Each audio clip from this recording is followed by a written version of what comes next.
E aí pessoal, tudo bem? Bem-vindo ao canal. Eu sou o professor Elias e estou fazendo uma série de videoaulas sobre o Plano de Estudo Tutorado, o PET, da Secretaria de Educação de Minas Gerais. Toda semana tem um vídeo novo sobre um dos temas aqui no canal.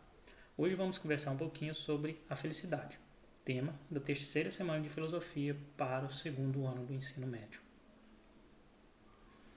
Então, se você ainda não é inscrito no canal, se inscreva, ative as notificações, curta, comente e compartilhe esse vídeo com seus colegas, seus familiares.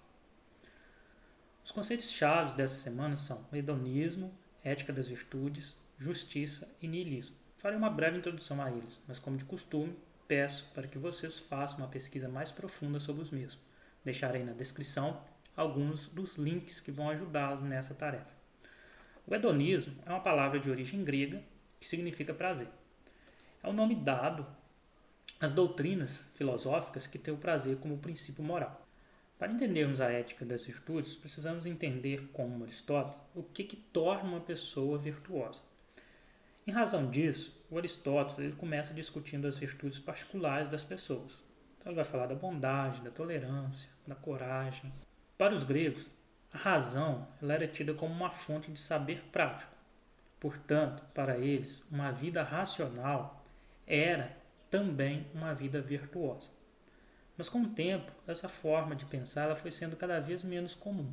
E com o Renascimento surgiu a lei moral. A lei moral era pautada na razão humana. Então existia um sistema de regras e esse sistema de regras passa a dizer então quais ações são corretas. E nós passamos a ter o dever de seguir essas regras como pessoas morais.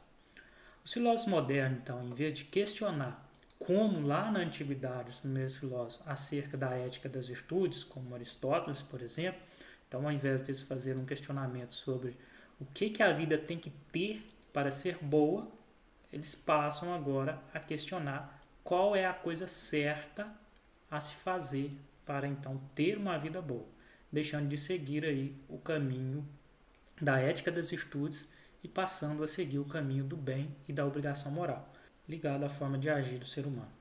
Sobre isso, eu vou deixar aqui na descrição também um vídeo do professor Juliano, lá do canal Ética Convivência, e um artigo também que ajuda na compreensão da ética das virtudes. A outra palavra que temos aí é justiça. E essa palavra ela pode ser vista a partir de três aspectos. Então a gente vai ver primeiro como sendo a justiça distributiva. Então a justiça distributiva ela tem o princípio ético e político. Então visa atribuir a cada um aquilo que lhe pertence, aquilo que lhe é devido.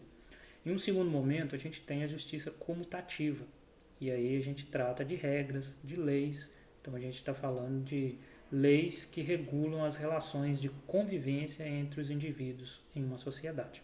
Essas leis, lembrando, elas têm que ser cumpridas de modo, ao mesmo tempo, igualitário e sem perder o rigor. Então, a gente tem aí agora um terceiro aspecto de justiça, que é, então, entendê-la como sendo uma instituição jurídica. E nessa perspectiva, ela é responsável por julgar a aplicação da lei de acordo, então, com um código definido. E aí a gente passa para a última palavrinha, que é o niilismo. O niilismo é uma palavra que tem origem no latim, que significa nada, mas também é vista aí como uma doutrina filosófica que nega a existência do absoluto como verdade, do absoluto como valor ético também. O niilismo, em Nietzsche, considera que as crenças e os valores tradicionais são infundados e que não há qualquer sentido ou utilidade na existência. Vamos então ao tema de hoje. Felicidade? O que é isso? Onde encontro? Como usar? Então este é o tema proposto aí no plano de estudo tutorado desta terceira semana. Basicamente vamos estar falando sobre a felicidade. Se a gente observar aí, de acordo com a ética do filósofo Aristóteles, todas as ações humanas, elas tendem para o bem comum. E o bem comum, ele busca a felicidade. E a felicidade, ela é vista aí como a eudaimonia, ou como está no PET, né, que vocês têm aí, como eudemonismo, ou seja, a felicidade que é o bem supremo. poder então atingir a felicidade, o ser humano ele dá o melhor de si. E a felicidade é a realização então da excelência. Fazer algo com excelência é agir de forma racional. Portanto, a natureza do ser humano é ser racional. Batista Mundin, no seu livro Curso de Filosofia, volume 1, ele diz que, para o Aristóteles, a felicidade ela consiste em realizar plenamente suas próprias capacidades. Ou seja, não consiste em riqueza, em bens materiais, nem em prazeres, como no hedonismo. Pois essas coisas não representam a plena realização da capacidade humana, que é uma capacidade racional. Então, o bem comum do ser racional, que é a felicidade, ele consiste, então, na atuação da razão. Então, agir de modo racional nos leva ao bem comum. Agir de modo racional nos leva a alcançar a felicidade. E isso pode ser verificado, então, de acordo com o autor, pelo aspecto da contemplação. Ou seja, a felicidade do ser racional consiste na contemplação.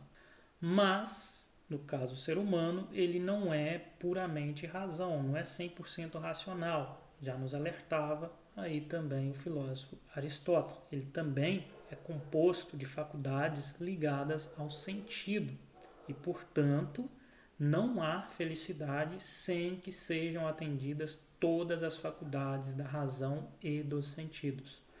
A satisfação dos sentidos é o prazer. Logo, para Aristóteles, a verdadeira felicidade é composta pela contemplação e o prazer em harmonia. Então, sendo assim, o meio para conseguir a felicidade é a virtude, o equilíbrio, o hábito de praticar as ações no meio entre dois excessos. Então, o que a gente verifica aí? Que é a famosa justa medida.